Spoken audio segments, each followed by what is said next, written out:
The question game is another routine that also can be used in either early stages of attraction or in comfort to build rapport, and is also good for getting the conversation onto sexual topics. It can also be used for you to screen her to see if she has qualities you like or qualities you want to avoid.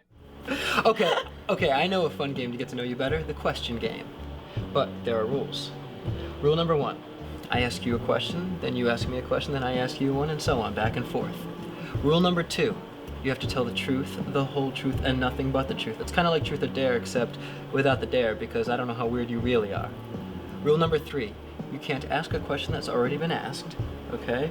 And rule number 4, you have to make your questions interesting, okay? Let's take advantage of our anonymity.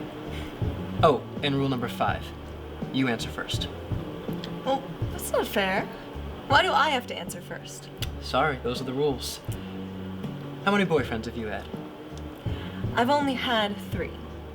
Another great thing about the question game is that it can last for a really long time. Don't be afraid to go on tangents based on each other's answers and then randomly switch back to the game by asking another question. In actuality, the less questions that are being asked, the better it's going, because the game is initiating interesting conversational topics that you are sticking with. Here are some other example questions you might ask. A good guideline is to start with more innocent questions and move into more intimate ones little by little. Tell me a secret about yourself. What's the craziest place you've ever had sex? You're loud in bed, aren't you?